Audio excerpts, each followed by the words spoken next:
자, 이번에 알아볼 내용은요, 고장 부위를 단시간에 찾기 위한 기본 지그들입니다. 보통 우리가 수리맨들이 이제 수리를 하기 위해서 보통 이제 뭐 오실로스코프하고 디지털 멀티미터를 가지고 주로 수리를 하지만 중요한 것은 우리가 고장 부위를 찾기가 애매한 부분들이 많습니다. 그래서 우리가 이제 필요에 의해서 이런 그 완성품을 사거나 아니면 본인이 자작 다이한다 그러죠. 다이에서 이런 그 지그들을 가지고 고장 부위를 좀 빨리 판단해서 수리를 시간을 단축하는, 즉 자원 공수를 줄이는 시간대에 많이 그 주력을 하고 있는 거죠. 그래서 우리가 들어왔을 때 뭐 어떤 뭐 모니터든 TV든 모든 게 들어왔을 때 요것이 어느 문제가 있을 것 같다, 그죠? 하는 예상을 하지만은 실질적으로 지그 없이는 그런 걸 빨리 찾아내기가 어렵습니다. 특히 이제 모니터가 들어왔을 때는 이것이 혹시 패널 불량이야 아니면 패널 불량이 아니야 하고 판정을 빨리 해야 됩니다. 왜냐면 수리를 다 하고 나서 다 조립을 했는데 딱 하니까 패널이 줄이 라인 디펙터 줄이 생기거나 아니면은 액정이 깨진 상태로 그 수리가 들어온 겁니다. 그랬을 때는 뭡니까? 수리에는 아무런 그 보람이 없겠죠. 그럴 때는 우리가 수리 전에 반드시 이런 지그에서 패널이 문제인지를 먼저 판정하는 게 중요하다. 그래서 요거는 것 같은 건 완성품으로 나옵니다. 그래서 보통 이제 이런 패널 테스터 지그는 보통 이제 이렇게 LCD 모니터도 테스트할 수 있고 LED도 테스트할 수 있게끔 이렇게 만능 LED 컨버터가 들어있죠. 그 다음에 케이블이 이렇게 많이 기본적으로 내장이 되어 있습니다. 그래서 이런 것들이 이제 뭡니까? 백라이트 테스트도 할 수가 있고 그 다음에 영상 테스트도 할 수가 있습니다. 왜 그러냐면 이 안에는 시그널 발생기가 내장이 되어 있어서 우리가 에이징 툴로도 쓸 수가 있는 거죠. 보통 우리가 수리하고 나서는 데스크탑 PC에 연결해서 쓰고 있는데 얘는 이제 그 에이징 툴이 있기 때문에 안에 테스트 화면 신호 발생기가 있어요. 그 화면이 모니터 출력이 되기 때문에 굳이 뭐 데스크탑을 해서 윈도우를 부팅해 갖고 그런 불편함을 우리가 갖지 않아도 된다 하는 그런 장점이 있죠. 그래서 이렇게 이제 완성품이 있는데 가격은 뭐 이렇게 비싸진 않은 것 같습니다. 그래서 빨리 이제 이게 패널 불량인지 아니면 백라이트 불량인지를 빨리 우리가 판정할 수 있는 부분이 바로 이런 부분이다. 그죠? 그런 지그가 있습니다. 그런 지그를 한번 보여드린다면 요렇게 이제 오는 걸 갖다가 저 같은 경우는 약간의 좀 개조를 거쳤습니다. 개조를 거쳐서 쓰기 편하게끔 요렇게 제가 나름대로 만든 거죠. 이렇게. 그래서 막바로 220V 여기 전원이 들어가게끔 밑에도 아답터도 이렇게 장착을 하고 꽂아 가지고 여기서 이제 전원 스위치를 이렇게 넣게 되면 이제 그 불이 들어오게끔 제가 이렇게 구성을 한 거죠. 여러분들도 지그를 하게 되면 내가 작업성 좋게 우리가 이렇게 변경할 필요는 있다. 그죠? 그렇게 해서 이제 이런 식으로 제가 만들어 놓은 겁니다. 그죠? 이런 식으로. 전원을 이렇게 끄면은 여기서 이제 온오프 스위치를 만들어 가지고 이런 식으로 제가 만들어 놓은 거죠. 그죠? 여러분들도 이렇게 지그를 구매를 하게 되면 뭐 완성물 샀다 그러면 이렇게 좀 여러분이 편하게 쓰기 좋게끔 이런 식으로 좀 변경하시는 게 뭐 좋지 않겠냐 생각도 듭니다. 저는 임의적으로 이렇게 개조를 좀 했어요. 이렇게 쓰기 좋게끔. 그래서 요 위에는 이제 그 LED 쪽 테스트 할 수 있는 거, 요 밑에는 이제 LCD를 테스트 할 수 있는 거, 요런 식으로 해서 지그를 만든 거죠. 제가 이렇게 쓰고 있습니다. 그래서 이렇게 여러분들이 지그를 좀 만들어 놓으시면은 불량 요소 찾기가 굉장히 좋아요. 그죠? 여러분들이 한번 이런 식으로 만들어 보시는 것도 괜찮겠죠. 이게 난 사기 싫다. 그럼 여러분들이 이제 보통 매장에 고객들이 나 모니터 새 거 샀어요. 그리고 중고 모니터를 주고 가시는 경우 있죠. 그럼 그걸 가지고 지그를 하나 만드세요. 어떻게 만드시냐면 요렇게 하나 만드십시오.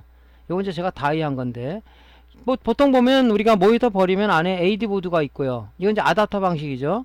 그 다음에 뭐 인버터 들어있고 그 다음에 여기 이제 OSD 버튼 들어있고 그 다음에 이런 이제 아크릴을 하나 사다가 이렇게 만들어 가지고 여기다가 그 우리가 멀티미터 그죠? 디지털 테스터기를 연결하지 말고 나오는 그 전압 부위 시그널 부분들을 이렇게 멀티미터를 이렇게 디지털 메타를 달아 놓으세요. 그러면 요거 갖고 바로 우리가 쓸 수가 있으니까. 그래서 요것도 앞에 같이 우리가 백라이트 테스트 할 수 있고 그 다음에 뭡니까 영상 신호를 집어넣어서 우리가 패널 테스트를 할 수 있는 거죠. 이렇게 하나 만들어도 뭐 저렴하게 할 수 있죠. 이렇게 만드는 겁니다. 예, 그거는 제가 어떻게 만들어 놨냐면 아답터 타입도 있고 그 다음에 립소드 타입도 있잖아요. 그래서 이제 아답터 타입 같은 경우는 이제 제가 별도로 이제 고객이 매장에 이제 놔두는 그런 걸 이용해서 한 거죠. 요렇게 생겼죠. 요렇게 만드는 거예요. 이렇게 만드는데, 여기다가 이제 그 멀티미터도 좀 달아놓고 이렇게 이런 식으로 하는 겁니다. 그래서 우리가 이제 전원을 인가하게 되면, 그죠? 12V 전원 인가되면 막발이 들어오잖아요. 그죠? 12V, 우리가 12V가 들어가고, 그죠? 스위칭을 통해서 5V 아웃풋을 내고, 그 다음에 뭡니까? 여기 지금 패널 전압이, 여기 온오프 시그널이, 여기 누르면 온오프 시그널이 들어가죠. 이렇게 여기 누르면 온오프 시그널이 들어가죠. 여기 패널 전압입니다. 조금 있으면 이게 꺼져 버리죠. 두 개가. 왜냐하면 MCU가 판단해서 시그널이 안 들어간다, 절전 모드로 동작되기 때문에 패널 전압 5V하고 온오프 시그널이 끊어지면서 인버터 CCFL이 꺼지는 거죠. 그죠? 이런 식으로 멀티미터를 다뤄 놓으면은 상당히 편하죠. 여기 이제 LVDS 케이블이 있어서 우리가 이제 그 테스트 패널에 끼면은, 그죠? 영상까지 테스트할 수 있는 이런 이제 우리 지그를 만들면 뭐 완성품을 사지 않더라도 편하게 우리가 쓸 수가 있는 거죠. 이렇게. 요게 이제 그 아답터 타입 방식의 이제 그 패널 테스트 지그고요. 이제 뭐 립스보드 방식이다 그러면 이렇게 또 만들어 놔도 되겠죠. 이렇게 만들어 놓으면 여기도 이제 멀티미터를 달아 놓고요. 이런 식으로 해서 요것도 이제 이렇게 쓸 수가 있겠죠. 그러면 이제 여러분들 쓰기 위해서 이제 220V 전원을 인가한단 말이죠. 그죠? 인가하게 되면 뭡니까? 모니터는 오토 방식이라고 그랬죠. 오토 방식. 그래서 12V, 5V가 나오는 거죠. 그죠? 나오는 거죠. 그때 이제 우리가 여기서 온오프 버튼 누르게 되면 뭡니까? 온오프 시그널이 들어가면서 패널 전압이 들어가는 거죠. 이렇게 요거하고 온오프 시그널이 들어가야 이제 MCU가 동작을 해서 패널 전압 5V하고 인버터 쪽에 온오프 전압 그 시그널을 스위칭 시그널을 주겠죠. 그죠?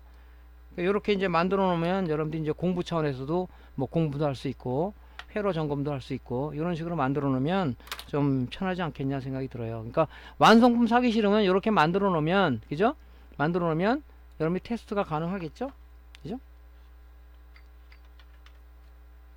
그러니까 여러분이 자꾸 이제 하다 보면은 본인이 불편해서 해더라도 이 지그를 지금 만들게 돼 있습니다. 그죠? 뭐 누가 처음부터 잘하는 사람이 있겠습니까? 예, 그러니까 편하게 이제 하기 위해서는 지그를 만들게 되죠. 그래서 이제 패널 테스트하고 백라이트 테스트를 하기 위해서는 이런 지그들이 필요하다. 그죠? 이렇게 안 만들어 놓게 되면 여러 가지 부품을 갖다 하다 보면 책상이 한가득이 돼요. 하지만 이렇게 이제 이렇게 만들어 놓으면 요 하나 가지고 있죠? 요 하나 가지고, 그죠? 옮겨 다니면서 할 수 있잖아요. 그죠? 크기가 지금 보시면 뭐 이렇게 크지는 않습니다. 아크릴에다가 어떻게 만드냐? 지금 보면 제가 손바닥이 좀 적은 편인데 뭐 얼마나 크겠어요. 그러니까 이 패널 위에도 이렇게 딱 올려놓고 작업하기도 참 좋습니다. 이게.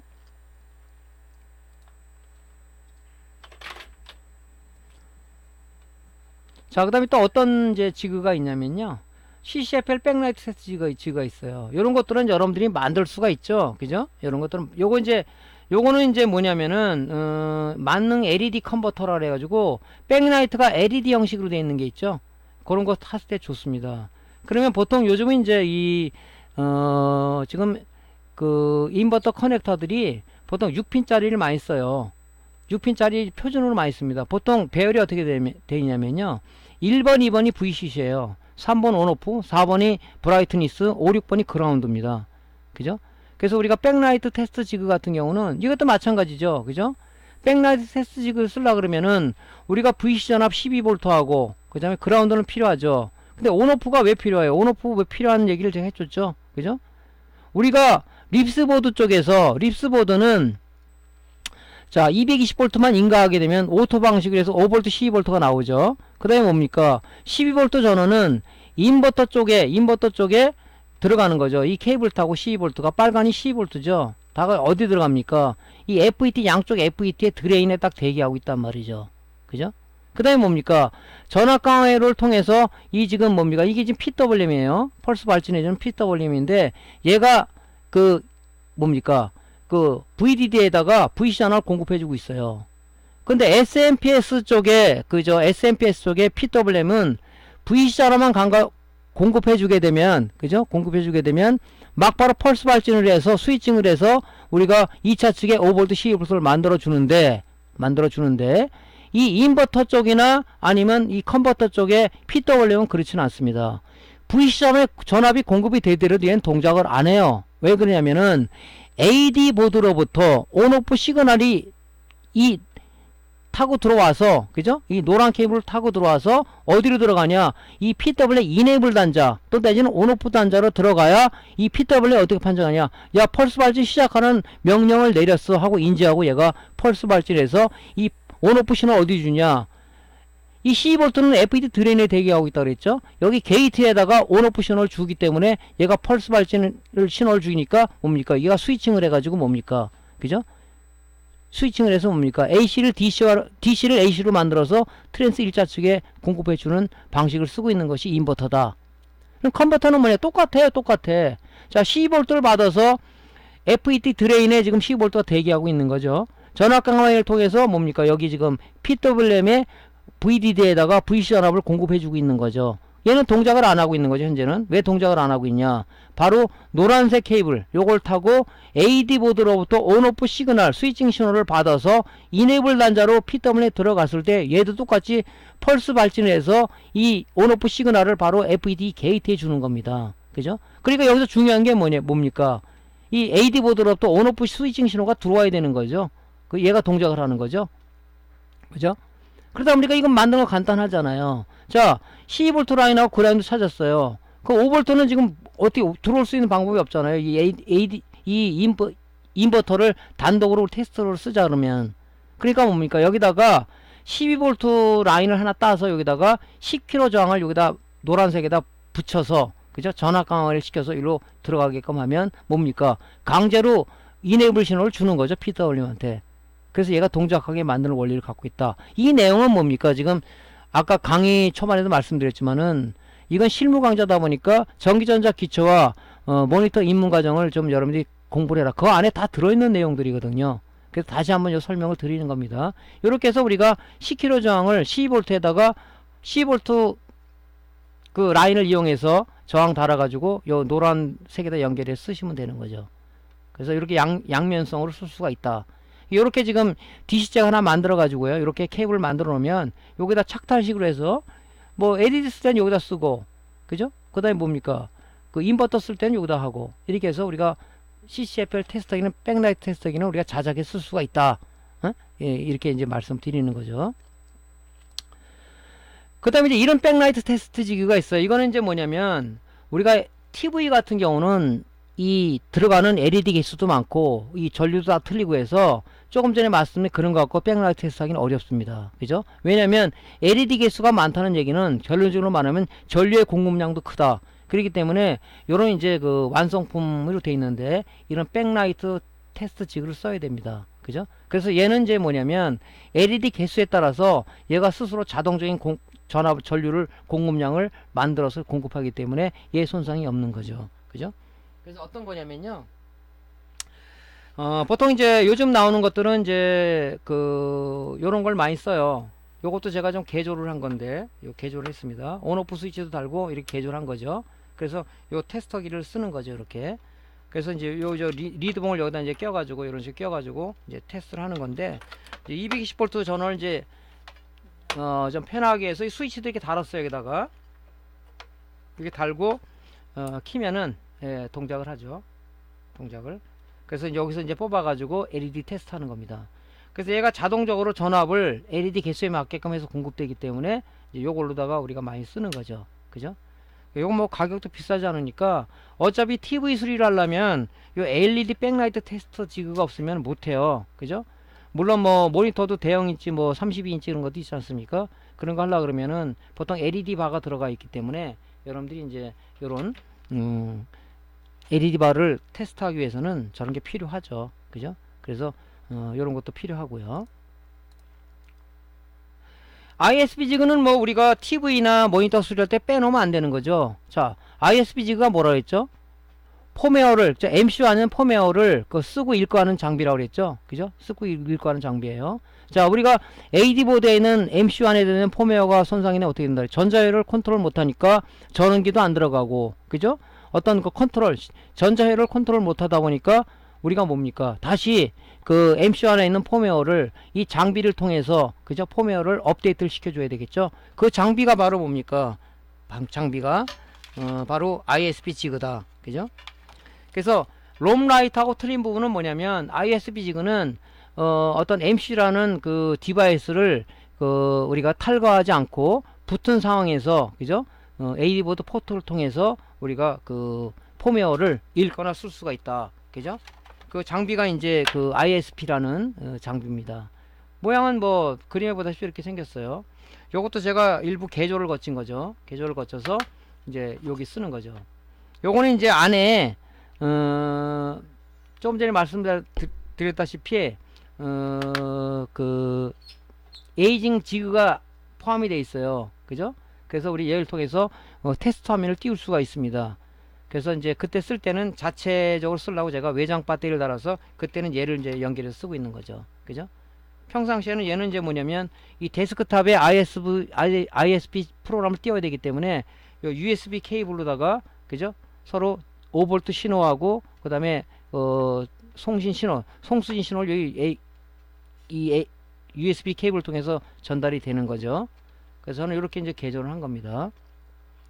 그래서 요거는 반드시 필요한 장비 중에 하나예요. 요거는 반드시 필요합니다. 이거 없으면 수리를 할 수가 없죠. 그죠? 우리가 뭐 MC에 있는 펌웨어를 어떻게 할 거예요? 손으로 써놓을 겁니까? 아니잖아요. 얘를 통해서, 얘를 인터페이스를 통해서 들어가는 거니까 이게 필요한 거죠. 자, 그 다음에 이제 뭐냐면은 우리가 모니터 수리가 들어왔는데 막바로 전원을 꽂으니까 퍽 하더라. 그죠? 그랬을 때는 뭡니까? 이 안에 있는 어느 게 쇼트가 돼가지고 이런 것들이 소손이 될 수가 있어요. 그래서 제일 중요한 게 뭐냐면은 뻥방지 지그를 통해서 그죠? 뻥방지 지그에 있는 이 출력 콘센트를 통해서 얘를 입력을 넣었을 때 그죠? 얘를 쇼트가 되면은 이 전구에 불이 들어오게 돼 있어요. 그죠? 쇼트가 된 게 결론적으로 이 불을 켜주는 원리죠. 이게. 그래서 이게 필요합니다. 막바로 넣었을 때 퍽 갔을 때는 그죠? 뭐 하나만 소손되면 관계없지만 여러 개 소손됐으면 문제잖아요. 얘를 통해서 불이 들어왔다 그러면 어디 쇼트가 되고 있다. 그죠? 그 부분을 찾아서 먼저 해결하는 게 중요하겠죠.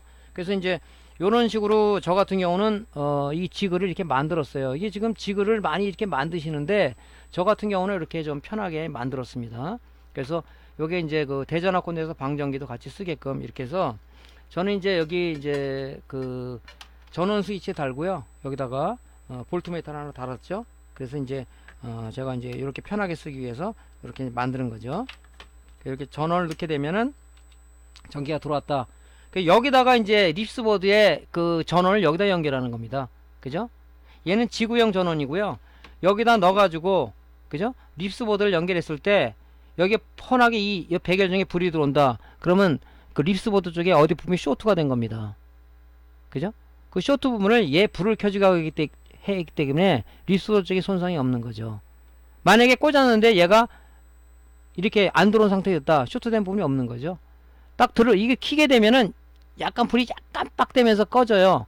그게 정상이라는 얘기입니다. 그게. 그래서 요런 이제 지그도 우리가 자작해서 이건 뭐 파는 게 없으니까 여러분들이 간단하게 만들면 되죠. 이 지그 만드는 법은 제가 이제 그 유튜브 쪽에 보면 지그 제작 팁에 다 올려놓은 지금 내용들이거든요. 그걸 이용해서 여러분들 공부를 하시면 될 것 같습니다. 자, 요렇게 요거는 우리가 이제 그 좀 립스보드를 우리가 좀 더 손상되지 않게끔 사전에 알기 위해서 이 SMP 쇼트 방지 또는 뻥 방지라고 얘기하는데 이 지그를 통해서 우리가 이분이 어디가 쇼트가 되느냐 안 하는 부분을 알 수가 있습니다. 그죠? 이렇게 이제 필요하죠. 자, 그 다음에 필요한 게 이제 대전화권 내에서 방전기인데요. 요것도 이제 우리가 대전화권 내에서 방전기는 뭐 릴레이를 이용하든, 그죠? 요런 지금, 인버터 쪽에 이 고주 파트에서 버린 걸 이용하든, 아니면 뭐 전자회로를 이용하든 많은데, 보통 릴레이를 이용해서 많이 하는데, 저 같은 경우는 이 부분을 이제, 그, 인버터 버린 거 많잖아요. 그죠? 인버터 버린 걸 갖고, 이제 요걸 갖다 쓰는 거죠. 그래서, 요렇게, 집게형, 그죠? 집게형 그 프로브를 갖고 이렇게 만들었어요. 그래서 쓰기가 좋습니다, 이게.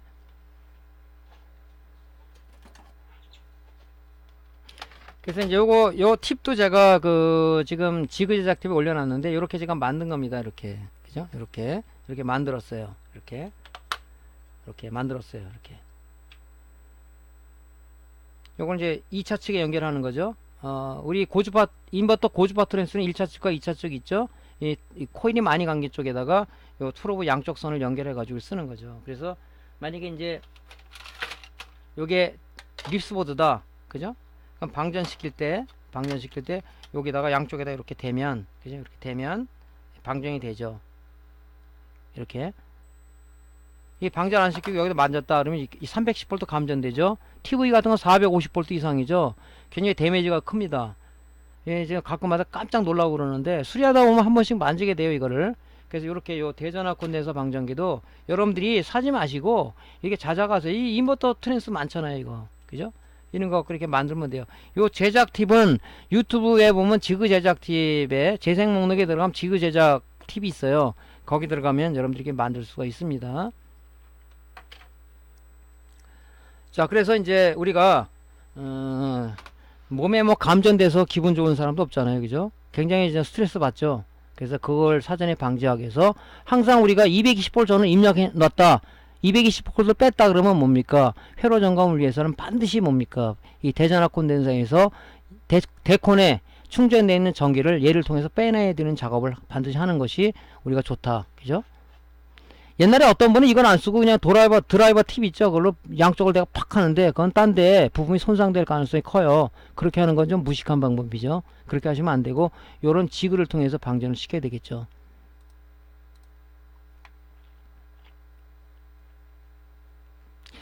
자, 이제 무슨 작업을 해야 되냐면은 우리가 이제 그 필요한 지그도 설명했어요.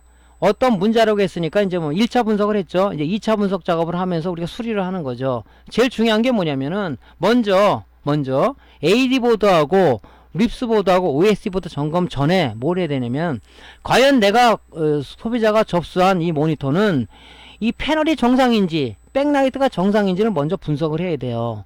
다 수리하고 나는데 나중에 보니까 패널 불량이야. 얼마나 힘 빠집니까? 자, 그래서 어떻게 하냐면 조금 전에 봤던 그 보여드린 이 자작한 패널 테스트 지그를 이용해서 한번 테스트를 해보는 겁니다.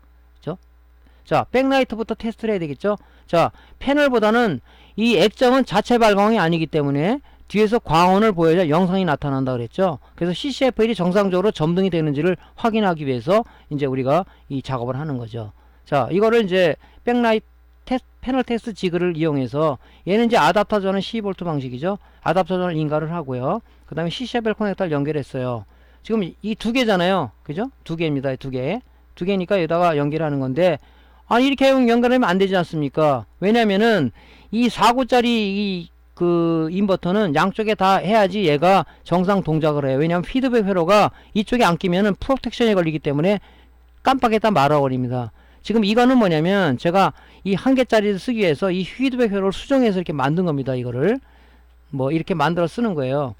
자, 그래서 이 두 개를 꽂았습니다. 이렇게 꽂아서 테스트한 결과는 뭡니까? 백라이트가 정상적으로 들어와요. 이 패널은, 고장 접수된 패널은 일단 백라이트가 정상이라는 확인한 거죠. 자, 이렇게 해서 이제 온오프 버튼을 눌렀을 때 이 시그널이 어디로 들어간다 그랬죠? 자, AD 보드 MCU에 들어가서 온오프 스위칭 신호를, 그죠? CCFL 스위칭 신호를 이쪽에다가, 그죠? 온오프 단자에다 줘가지고 바로 PWM에 이네이블 단자로 들어가서 PWM 펄스 발진해서 스위칭을 해서 이쪽에 승합을 해서 전기를 공급해 주셔서 CCFL이 켜지는 방식이라고 그랬죠. 자, 했더니만 이상이 없어요. 그래서 이렇게 점등되는 걸 확인했습니다. 혼하게 들어오는 거를. 자, 그래서 이제 실제 동영상으로 볼게요. 자, CCFL 커넥터를 연결을 하고요. 자, 아답터 12V 전원을 인가를 합니다. 자, 들어왔죠? 자, 온오프 이제 이 버튼을 누르게 되면, 자, 이게 아까 조금 전에 말씀드렸죠? 이렇게 조그맣게 만들다 보니까 이게 양손으로 잡고 할 수 있어요. 만약에 이게 아니라 그러면 뭡니까? 여러분들 여기다가 밑에다가 뭡니까? 그죠? 뽁뽁이 같은 거 깔고 이거 할 수가 없잖아요. 이렇게 일체형으로 만들게 되면 이렇게 테스트하기 좋습니다. 자, 온오프 버튼 누릅니다. 이거 누릅니다. 자, 그럼 백라이트가 켜지겠죠? 예, 들어왔네요. 백라이트가. 자, 껐어요. 다시 누릅니다. 예, 백라이트가 이상이 없음을 이제 확인한 거죠. 아, 이 모니터 접수된 모니터는 백라이트가 이상이 없다 하는 부분을 확인한 겁니다. 그러니까 이렇게 여러분들이 지그를 이렇게 완성품을 사는 것보다도 이렇게 만들게 되면 이 조그맣잖아요, 그죠? 그러니까 요에다 올려놓고 테스트하기가 상당히 좋아요. 그죠? 이렇게 좋습니다. 그러니까 이런 식으로 여러분들이 한번 스스로가 한번 만드는 작업을 한번 해보세요. 자, 그래서 이제 백라이트 테스트직으로 CCFL을 테스트한 결과는 이상이 없다는 것을 확인했습니다. 두 번째 작업은 뭐였어요? 액정이 제대로 동작하는지를 봐야 되잖아요. 자, 여기다가 LVDS 케이블 연결해 가지고 VC 전압 5V가 들어가게 되면 여기 승화 회로를 거쳐서 이제 AD보드에서 스케일러에서 받은 이 영상 신호를 이 타이밍 컨트롤러가 받아서 2차 가공을 하고 5V VCC 전압을 받아서 이제 영상 칩이 보통 20V 가까이 먹히다 보니까 안에 내부의 승합 회로를 거쳐서 이제 뭡니까? LDI 칩, LCD 드라이버 IC에 가해주게 되면, 그죠? 타이밍 컨트롤러에서 받은 영상 정보와 위치 정보를 받아서 우리 화소에다가, 그죠? 2차원 배열된 화소에다가 화소를 온오프하는 그 신호를 주게 돼서 게이트를 열어주게 되는 거죠. 그래서 우리가 액정에 영상이 구현되는 거죠. 그렇게. 자, 그래서 이제 들어가 봅니다. 그죠? 이렇게 끼는 거죠. 여기다 LVD 스케일 끼게 되면 이제 온오프 전압을 넣었을 때 MCU에서 MCU에 신호가 들어간다 그랬죠. 온오프 시그널이 들어가서 MCU에서 연산을 해서 야, 인버터 쪽에 그 이네이블 스위칭 신호 줘, 온 신호 줘. 그래서 얘가 가동을 하는 거고, 약간의 시간차를 두고 여기 이 MCU에서 패널 전압 5V가 대교에 있는 5V를 갖다가 게이트를 열어서 이 빨간 케이블 단자를 통해서 여기 VC 전압이 공급되는 작업을 한다. 이 두 작업은 누가 하냐? 바로 MCU에 있는 폼웨어가 연산을 해서 이 두 개의 신호를 갖다가 스위칭 신호를 주고 있더라 하는 겁니다. 그죠? 테스트한 결과는 뭡니까? 그죠? 패널 이상이 없음을 확인했어요. 자, 이렇게 영상이 제대로 출력되는 걸 확인했습니다. 이렇게. 그죠? 자, 동영상 한번 볼게요. 자, 12V를 인가를 하고요. 꽂고, 그 다음에 뭡니까? LVDS 케이블을 패널 보드에 장착을 하는 거죠. 요건 양쪽에 락 장치가 되어 있는 거니까 주의해서 해야 된다. 자, 이제 뭡니까? 12V 전원을 이제 키고요. 자, 온오프 버튼을 눌렀을 때 MCU가 자, 5V 신호를 패널을 줬습니다. 자, 들어오고 있죠? 예, 정상입니다. 지금 꺼졌죠? 절전 모드 때문에 꺼진 겁니다. 아무 신호가 그 DVI나 VGA 쪽에 신호가 없다 보니까 꺼지는 거죠. MCU가 하는 거죠, 그것도. 절전 모드로. 야, 신호가 없다. MCU가, 야, 꺼! 차단해. 스위칭 신호 죽여. 그래서 꺼지는 거겠죠. 이런 식으로 해서 패널 보드는 정상이라는 걸 확인했습니다. 자, 이 작업하기가 좋죠? 자, 이제 패널 쪽에 CCFL하고 패널은 정상이라 확인했습니다. 그러면 이제 고객으로부터 고장 접수된 내용이 전원 무현상이라고 얘기했으니까 이제 OS 버튼도 한번 판별해 봐야 되겠죠? 자, OS 버튼 한번 판별합니다. OS 버튼 판단할 때 저항 모드를 수정해도 좋지만은 보통 테스트하기 위한 부자 모드가 있어요. 부자 모드가 있으면 부자 모드에도 편하게 할 수가 있죠. 자, 해서 버튼을 눌렀을 때 부자음이 나오면 정상이고 부자음이 안 난다. 그죠? 눌렀는데 불규칙하게 된다 그러면 접점 불량일 가능성이 큽니다. 그럼 그 교체해 줘야 되겠죠. 보통 이제 3년 이상 되면은 용량 감퇴가 되고 이 버튼도 특히 우리가 소비자가 제일 많이 만지는 부분에 고장이 많아요. 자, 온오프 버튼 제일 많이 만지죠. 이 고장 제일 많습니다. 그죠? 수리 못 하시는 분들은, 초보분들은 이 버튼 생각 안 하고 무조건 뭐 AD 보드를 간다든가 립스 보드를 간다든가 이런 경우도 많죠. 이 버튼이 고질적인 좀 불량으로 갖고 있죠. 그래서 버튼도 그냥 종류가 굉장히 많아요. 그러니까 여러분들이 충분하게 다양한 종류의 버튼들을 좀 확보를 해서 수리가 진행돼야 될 걸로 우리가 보는 거죠. 자, 그래서 일단은 OS 버튼을 부자 모드로 테스트한 결과 이상이 없음을 확인했습니다. 자, 여기서 버튼을 누르게 되면은 여기 지금 신호가 5V나 3.몇 V가 와 있을 겁니다. 눌렀을 때, 버튼을 눌렀을 때 0V 신호가 이 온오프 트리거 신호가 어디로 들어가냐면 바로 MCU의 펌웨어로 들어가는 거예요. 여기 지금 들어가면은 AD 보드에 지금 OS 보드에 연결돼 있잖아요. 여기 전압이 보통 3.3V, 3V 이상이 여기 공급이 되고 있어요. 그죠? 버튼을 눌렀을 때 누르는 순간에 얘가 0V로 전압 강화가 떨어집니다. 그 신호를 갖다 우리가 트리거 신호라고 얘기하는데 트리거 신호는 뭐냐면 동작의 계기를 알려주는 신호를 우리가 트리거 신호라고 한다. 그 트리거 신호가 어디로 들어가냐? 바로 MCU에 폼웨어로 들어가서 폼웨어가 그 신호를 가지고 연산을 하는 거죠. 연산해서 어디 준다? CCF를 켜주기 인버터에 그죠? CCF를 켜주기엔 온오프 스위칭 신호를 주고 약간의 시간차를 두고 뭡니까? 패널 전압에 패널 5V를 공급해 주기 위한 5V 게이트 신호를 열어준다 하는 얘기를 했었죠. 자, 그래서 이상이 없습니다. 얘도. 자, 그래서 제가 동영상 한번 볼게요. 자, 테스트를 해보는 겁니다. 요 테스트 해보면 이게 불이 들어오는 경우가 있어요. 요런 게 좀 편하겠죠. 눈으로 확인하기가. 정상입니다. 그죠? 아주 잘 되고 있죠. 요거는 연식 있는 건데 지금 이 모니터는 CCTV 업자가 맡긴 건데 계속 켜놓고 있다 보니까 만질 이유가 없어서 아마 그런 건지 벌써 고장이 없어요. 자, 그래서 얘가 이상이 없음을 이제 확인한 거죠. 자, 그럼 뭡니까? 이제 패널이 이상이 없어. 또 백라이트가 이상이 없어. OS 버튼 이상이 없어. 자, 이제 두 가지로 좁혀진 거죠. 어떤 게 좁혀졌습니까? 립스보드 아니면 AD보드야. 그죠? 그렇게 좁혀 나간 거죠. 자, 그래서 이제 립스보드, 이제 패널하고, 그죠? OS 보드는 제껴놓고, 이제 두 가지로 이제 우리가 추정 60분 해 들어가는 거죠. 자, 립스보드 점검할 때, 우리가 중요한 건 뭐냐면은, 그죠? 중요한 건 뭐냐면은, 여러분들이 항상 철칙을 가지셔야 돼. 항상 우리가 립스보드는 출력단부터 먼저 재라. 출력단이 뭐예요? 출력단이. 자, AD보드에 필요한 5V와 인버터에 필요한 12V를 출력하는 2차 측이죠. 여기 전압을 재보는 거예요. 디지털 테스트하기로 쟀을 때 12V, 5V가 나온다면 얘는 이 립스보드는 볼 게 없는 겁니다. 이게 제대로 나오는데 괜히 여기 뭐 공부 차원에서 하는 건 문제가 관계없죠. 잘 나오는데 계속 뒤지고 있는 거야. 이 원리를 모르다 보니까 이런 문제가 생기는 거거든요. 그죠? 근데 12V, 5V를 나오는데 이 널뛰기를 하고 있다. 12V, 11.5V, 11.4V, 뭐 10V 이거는 문제가 있는 거예요. 그죠? 전압이 나오네.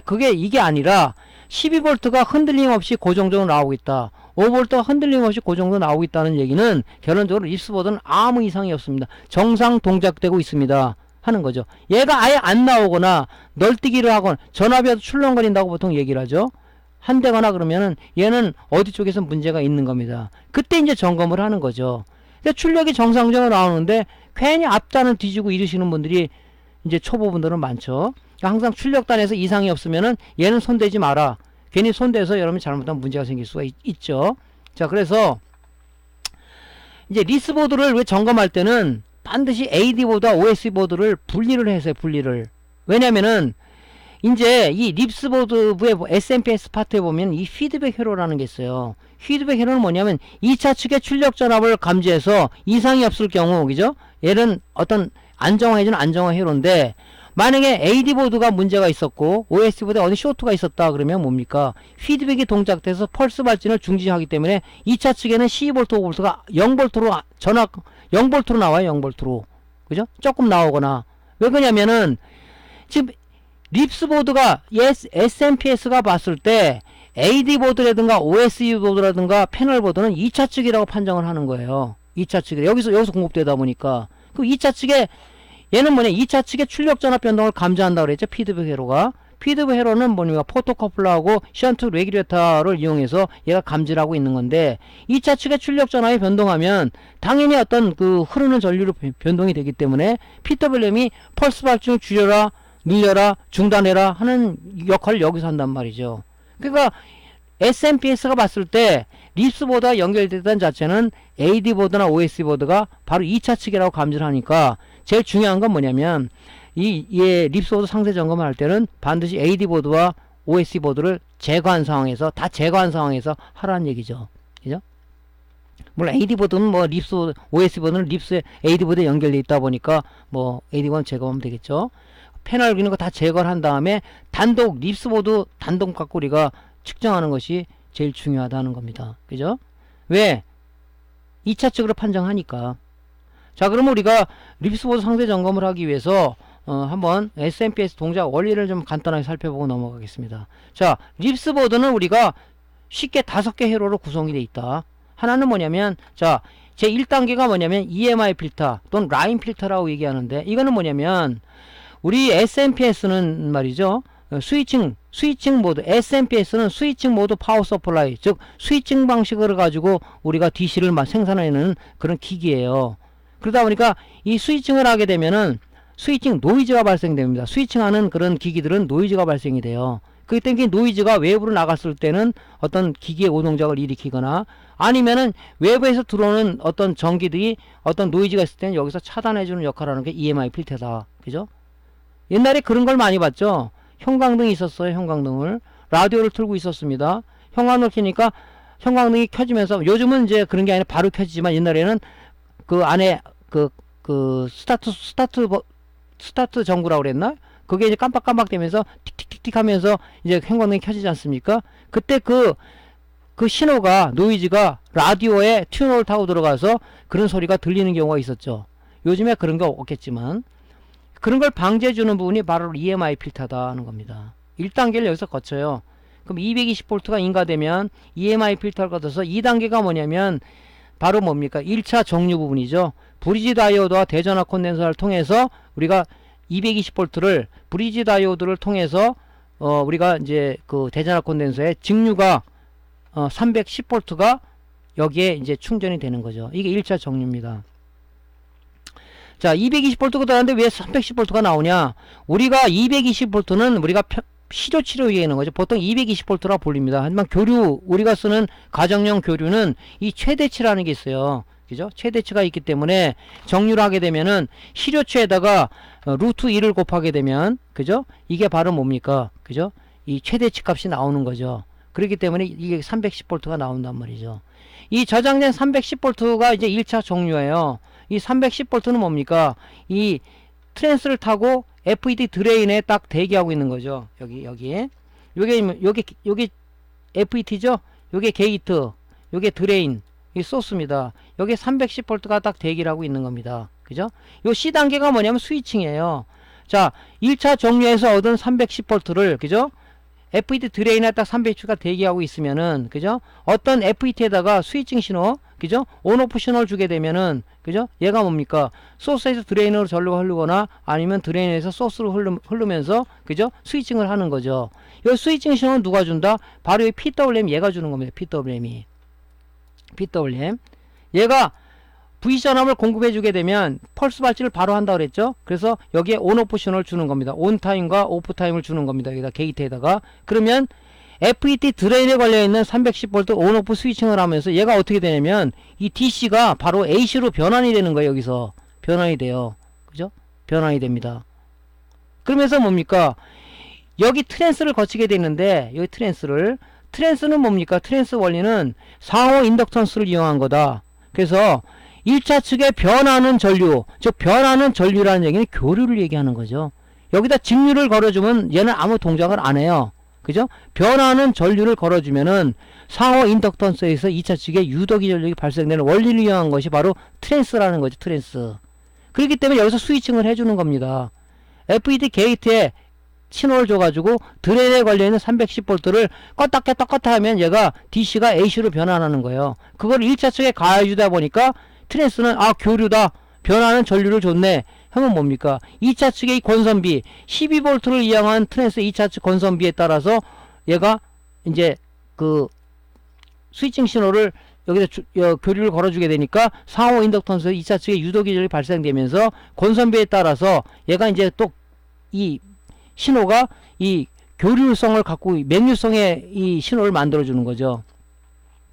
그러면 얘는 DC는 아니잖아요. 근데 우리가 최종 부하는 DC를 요구하기 때문에 여기서 바로 뭡니까? D단계에서 2차 정류를 하는 겁니다. 그죠? 2차 정류를 할 때 뭡니까? 여기서 보면 요 쇼트기 다이오드가 있죠. 쇼트기 다이오드와 코일과 콘덴서를 통해서 바로 이 2차 측에 상호 인덕턴스에 너무 이 유도 기전력을 바로 여기서 LC 필터를 통해서 인버터가 필요한 12V와 AD 보드가 필요한 5V를 여기서 최종적으로 만들어주고 있는 게 바로 이게 2차 정류라는 뜻입니다. 이게. 그죠? 이게 바로 SMPS의 원리예요. SMPS. 스위칭 모듈을 이용한 겁니다. 스위칭 모듈을 이용한 게 바로 SMPS다 하는 겁니다. 그죠? 여기서 이 스위칭 단계 이게 중요하겠죠. 이게. 요 놈이 중요하겠죠. 여기 중요합니다. 이 FET하고 PWM이 공조해서 스위칭 신호를 만들어내는 겁니다. 만들어내서 DC를 바로 뭐냐, AC로 만들어내서 바로 트랜스계 1차 측에 걸어주게 되면, 그죠? 2차 측으로 유도기 전력이 발생되는 거죠. 그래서 여기서 LC 필터를 통해서 우리가 만들어주는 거죠. 그런데 모든 어떤 SMPS는 안정화 회로가 있어. 안정화 회로. 그게 바로 피드백 회로예요. 이게 다섯 번째 회로예요. 이게 피드백 회로입니다. 2차 측의 전류의 변화량을 감지해서 이쪽으로 보내주게 되면 이 변하는 전류 감지 값을 어디 주냐면 PWM의 피드백 단자로 주게 되는 거죠. 그러면 얘가 이걸 판단해서 펄스폭을 늘려라. 그죠? 펄스폭을 줄여라. 펄스를 하지 마라. 이런 거를 얘가 해서 이 FET 게이트에 가해줌으로써 스위칭을 이게 펄스폭을 넓히느냐 줄여주느냐 하지 마냐에 따라서 전압이 조금 나올 수 있고 많이 나올 수 있고 아예 안 나오게 할 수 있다. 그죠? 펄스를 중단하는 것은 뭐냐면 이 SMP에서 봤을 때 2차 측에 어떤 쇼트가 됐을 때는 얘가 펄스 발주 중단해서 2차 측 전압이 안 나오는 거죠. 그죠? 그래서 이제 우리가 립소드 점검할 때는 다 제거하고 립소드 단독으로 하라 하는 얘기죠. 그러면 립스보드는 보면 이렇게 돼 있죠. 그죠? SMPS 파트하고 인버터 파트가 떨어져 있죠. 그럼 얘도 인버터도 2차 측이란 말이죠. 전압이 안 나온다 그러면 뭡니까? 일단 2차 측 얘 인버터 보드 의심을 해야 돼요. 그래서 여기로 넘어가는 12V 전기를, 그죠? 휴즈로 되어 있는 게 있고 짬파로 되어 있는 게 있고 그래요. 그 12V라는 끊고 있죠. 끊고 얘를 SMPS 2차단을 측정을 해봐야 되겠죠. 요런 내용들은 다 모니터 실무 과정에 다 제가 강의를 올린 내용들입니다. 그걸 좀 모르시는 분은 좀 참조해서 하시면 돼요. 그래서 여기서 2차 측의 출력 전압 감도하는 것은 바로 이 피드백 회로예요. 바로 이 TL43이라는 션트 레귤레이터 포토커플러가 바로 이 주요 역할을 해준다 하는 얘기죠. 여기서. 그죠? 그래서 이 지금 포토커플러는 어떻게 구성되어 있냐면 이렇게 구성되어 있습니다. 이 내부에 비교기가 단자는 3개가 나와 있어요. 캐소드, 애노드, 레퍼런스, 어더 서플 단자라고 얘기도 하는데 이 레퍼런스는 3개가 있어요. 그러면 여기 출력 전압이 이쪽으로 들어가는 거죠. 2차 측에 여기로 들어가게 되면 자, 이 내부에 2.5V 비교기가 있어요. 2.5V를 비교를 해서 만약에 큰 전류가 들어왔다면 애노드에서 캐소드로 흐르는 전류는 많아질 겁니다. 그죠? 이게 많아질 거예요. 그죠? 이게 증가를 할 거고 만약에 2.5보다 낮은 사람은 얘는 흐르는 전류는 낮아질 거란 말이죠. 그죠? 여기 지금 이 회로가 이렇게 구성되어 있지 않습니까? 그러면 만약에 전류가 많이 흘렀다. 이 비교랑 2.5V가 비교해서 많이 흘렀다 그러면 여기 이게 뭡니까? 이게. 그죠? TL431을 통해서 이쪽 포토커플러 들어오는데 포토커플러는 어떻게 구성되어 있냐면 요게 1차 측이죠. 여기 봤을 때 여기 절연으로 되어 있고요. 요게 1차 측이에요. 여기 2차 측입니다. 2차 측에는 포토 다이오드하고 연결되어 있는 겁니다. 포토 다이오드. 2차 측은 PWM과 뭐와 연결되어 있냐? 바로 포토 TR하고 연결되어 있는 겁니다. 그죠? 이렇게. 그러면 지금 TL43이라고 션트 레귤레이터하고 이 출력 전압이 어디로 들어가냐면 이게 포토 다이오드 쪽으로 들어가는 거예요. 자, 포토 다이오드는 뭡니까? 빛을 내는 거죠. 발광 다이오드나 마찬가지인 겁니다. 전류가 많이 흐르면 광도 이 빛도 많이 커질 거란 말이죠. 그러면은 포토 다이오드는 뭐예요? 전기적으로 절연이지만 이쪽에는 이게 베이스 역할을 하는 거죠. 이 광신호를 받는 거죠. 빛이 많이 나면은 많이 났다는 얘기는 결론적으로 베이스에다가 많은 전류를 걸어준다. 그러면 베이스에다 많은 전류를 걸어주니까 컬렉터에서 에미터 흐르는 전류도 많아지겠죠. 그걸 어디에 전달했죠? 이 PWM에 피드백 했다는 전달해 주는 겁니다. 여기서 전기 흐름이 2.5V에 비해서 좀 적어졌다. 그럼 전류 흐름이 작아지다 보니까 뭡니까? 빛도 약해질 거란 말이죠. 그럼 쉽게 말해서 포토커플러 베이스에다가 약한 광신호를 주다 보니까 컬렉터에서 에미터로 흐르는 전류도 약해진다. 그러면 약해지니까 여기다 피드백 단자에 주다 보니까 야 펄스폭을 좀 늘려. 그래서 2차 측에 전류를 좀 커지게 해주겠죠. 바로 그 중심 소자가 뭐냐면 바로 이런 피드백 회로. 그죠? TL431과 포토커플러가 바로 이런 역할을 해서 바로 PWM과 연동돼서 작업을 해주고 있는 겁니다. 이런 내용들은 이제 강의다 올려진 내용들이니까 다시 한번 설명을 드리는 거죠. 그래서 이 모든 전자회로는 안정화 회로가 있는 거죠. 안정화 회로가. 그래서 이제 이런 역할을 해서 이제 항상 2차 측에 안정된 전압을 공급해 주고 있는 겁니다. 자, 그 내용들은 여기 이렇게 쭉 적혀 있는 거죠. 이렇게. 요 내용들 좀 참조하시면 될 것 같습니다. 이런 내용들을. 이게 다 얘기한 내용들이에요. 그죠? 그러니까 요렇게 좀 여러분 보시면 될 것 같고요. 자, 지금 고장 접수된 내용을 보면요. 이게 립소프트 전면이에요. 자, 보면 조금 전에 말씀드린 여기 1차 EMI 필터죠. 자, 1단계. 2단계가 뭡니까? 브리지 다이오드를 통해서 지금 뭡니까? 대전화 콘덴서 1차 정률에서 310V가 어디? 여기 내장되고, 여기 충전되고 있다 그랬죠? 여기는 310V가 충전되고 있는 겁니다. 자, 브리지 다이오드 하나 쓰는 게 있고, 다이오드 4개 돼서 브리지 형식으로 이렇게 구성해서 쓰는 경우도 있어요. 요게 1단계, 요게 2단계, 요게 뭡니까? 스위칭 단계, 여기 3단계예요. 바로 뭡니까? 여기 FET, 스위칭 FET하고 PWM 뒤에 있는데, 그거하고 이용해서 우리가 이제 그 310V를 스위칭을 해가지고 이 트랜스 1차 측에 넘겨준 역할을 하는 거죠. 4단계는 뭡니까? 2차 정류죠. 여기서 2차 측에 트랜스의 상호 인덕턴스에서 넘어온 유도 기전력은 바로 맥류성 신호이기 때문에 우리가 최종 부하에다가 쓸 수가 없다. 직류를 쓰기 때문에 맥류를 갖고 쓸 수가 없다. 그렇기 때문에 뭡니까? 쇼트기 다이오드와 코일과 콘덴사라는 이 필터링 회로를 통해서 여기서 12V와 5V를 만들어서 최종 부하에 주는 거죠. 이 12V는 어디로 들어갑니까? 라인을 타고 들어가서 바로 어디? 여기로 들어가는 거죠. 그죠? 이 튜닝 콘덴서로 들어가는 겁니다. 그죠? 그러니까 이제 이걸 점검할 때 여기 쪽에 최종 전압이 출력이 안 되고 있다. 그러면 얘도 립스보드가 봤을 때 SMPS 파트 쪽에서 봤을 때는 인버터부 얘도 2차 측이란 말이죠. 그죠? 그러니까 뭡니까? 여기로 가는 12V 라인을 끊어버리고 제일 좋은 방법은 그죠? 얘를 통해서 들어가는 거니까 못 찾겠다 그러면 콘덴서를 잡아 빼세요. 그죠? 그러면 12V 인가 안 되지 않습니까? 그런 식으로 해서 측정을 해봤을 때 제대로 나온다? 그러면 여기 쪽 어디가 쇼트란 말이죠. 여기 뒤에 있는 FET가 쇼트가 됐던가 쇼트가 되니까 당연히 피드백의 동작이 얘도 2차 측이란 말이죠. SMPS 파트가 측면에서 봤을 때는 그러니까 뭐 PWM 펄스 발전을 중조해서 전압이 출력이 안 되는 거죠. 그렇게 생각하시면 돼요. 자, 뒷면 한번 보면요. 요게 지금 인버터 파트 쪽이 PWM이에요. 요게 지금 뭡니까? 요게 인버터 파트 쪽에 스위칭 FET가 양쪽에 2개 있죠. 왜냐면 상에 2개, 하에 CCF 2개 있으니까 2개로 나눠져 있죠. 요게 쇼트가 돼도 얘가 2차 측이니까 안 나온단 말이죠. 그럼 SM8 스위칭 부분에 오면 요 뒤에 여기 FET 요 PWM이 뒤에가 붙어 있는데 6핀짜리 굉장히 조그맣습니다. 그죠?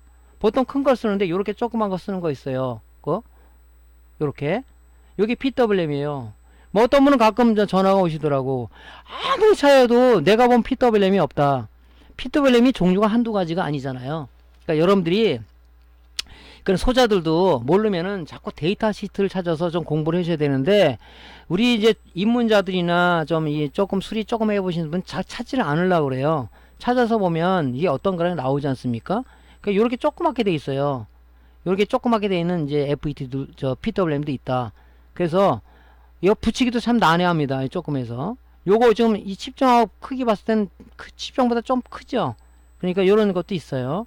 여기 후면에 이렇게 돼 있는 거죠. 자, 요게 이제 보면 OB263이라는 게 바로 요런 식으로 돼 있는 거죠. 요게 6발짜리 지금 PWM인데 얘는 발진 기능만 내재하고 있는 거예요. 자, 여기 지금 뭡니까? VDD가 바로 이 PWM 동작시키기 위한 VCC 전압이죠. 자, 5번 단자로 VCC 전압 들어가요. 자, VCC가 그라운드는 당연히 있으니까 그라운드가 있고요. 그 다음에 요 게이트가 뭐냐면 이 내부 펄스 발진을 해갖고 온오프 신호가 이 게이트 요쪽 6번 단자로 나와서 이게 FET 게이트에 연결된 이 단자입니다. 이게 그죠? 이 2번이 뭐예요? 피드백이에요. 자, 그 TL431을 션트 레귤레이터를 통해서 포토커플러로 들어오는 그 신호가 바로 이 피드백으로 들어가는 거죠. 이쪽으로. 그죠? 그래서 요 단자에서 들어온 이 전압 가지고 내부에서 판단해서 펄스 폭을 늘려라 줄여라 펄스 하지 마 하는 거를 얘가 작동을 하는 거죠. 그래서 이런 것들은 이제 그 데이터 시트를 좀 찾아보시면 이렇게 있어요. 이런 게 영문으로 돼 있는데 이런 것도 여러분들이 데이터 시트를 많이 좀 찾아보셔야 됩니다. 이게 품번이 이렇게 돼 있으니까 몰라가지고 이게 뭔지 몰라가지고 그러시는 분도 있단 말이죠. 그러니까 자꾸 데이터 시트 보는 연습도 많이 하셔야 된다고요. 자, 이제 1차적으로 자 립스부 다 제거를 했어요. 그럼 혹시 저쪽이 쇼트가 아닌가, 그죠? 우리 뻥 방지를 통해서 한번 테스트를 해봐야 되겠죠? 자, 220V 전원을 갖다가 뻥 방지 콘센트에서 연결하는 겁니다. 그죠? 했을 때 여기 불이 들어온다. 불이 들어오면 이쪽 어디가 쇼트가 된 거예요. 그죠? 찾아야 되겠죠? 이걸 연결하지 않고 바로 꽂았다 그러면 다른 쪽에 이 부품들이 더 소손될 가능성이 크죠?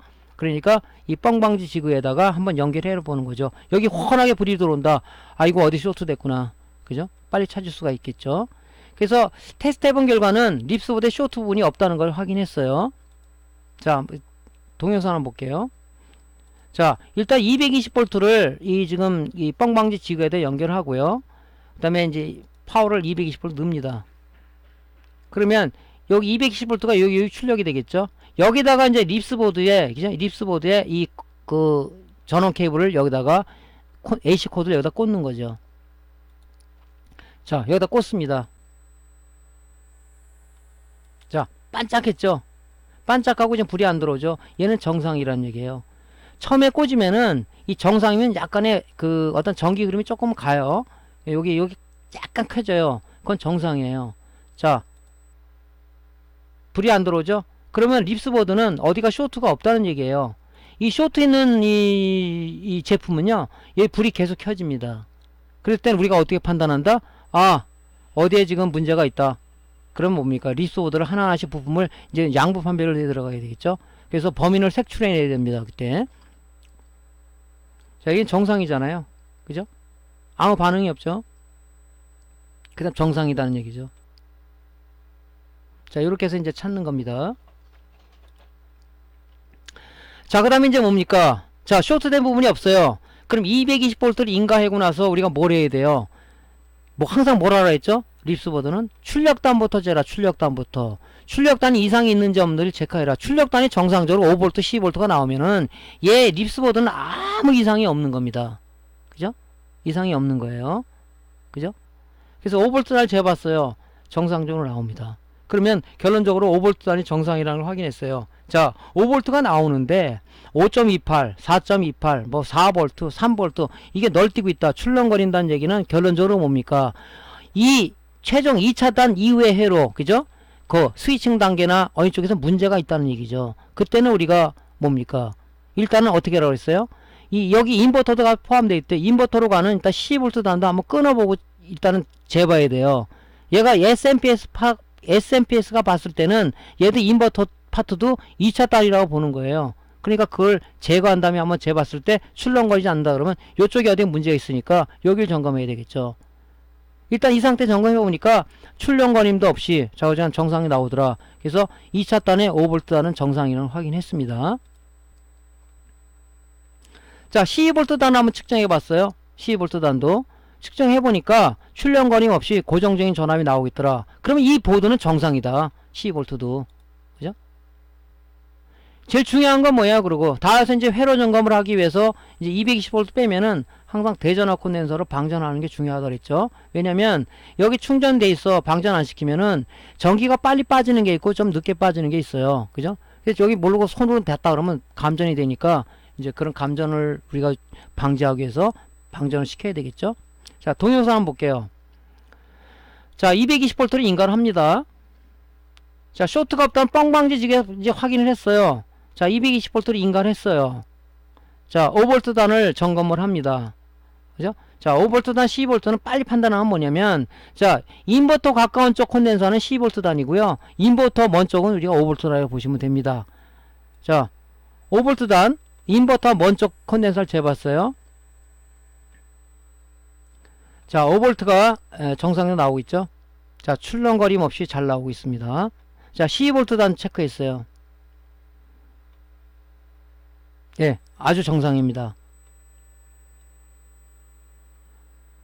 여기 지금 제가 고정 안 시켜 하다 보니까 지금 이 프로브가 좀 옆으로 비껴서 그래요. 자, 이런 식으로 해서 정상적으로 나오는 것을 이제 확인한 거죠. 아주 정상입니다. 자, 항상 이게 AC 코드를 빼고 나서는 항상 데컨 방전기로 방전을 시켜주는 게 좋아요. 예. 지금 310V가 저 충전이 되어 있는 거예요. 하고 자 테스터를 재보면은, 그죠? 전기가 2.2V밖에 안 나오죠. 그죠? 그러니까 여러분들 이거는 뭐 10V 미만은 뭐 관계없잖아요. 예. 그래서 이렇게 해야지 나중에 점검할 때 뭡니까? 감전이 안 되는 걸 맞이할 수가 있다 하는 거죠. 자, 이제 AD보드 점검이 남아있는데요. 이제 AD보드는, 우리가 또 AD보드에 대한 것은 이제 모니터 강의 다 올려놨지만, AD보드 점검을 하기 위해서는 좀 내용을 알아야 됩니다. 그래서 요건 이제 다음 시간에 강의를 연장해서 하도록 하겠습니다. 자, 오늘 강의가 도움됐으면요, 구독, 좋아요 눌러주시고요. 다음 강의에 다시 뵙겠습니다. 감사합니다.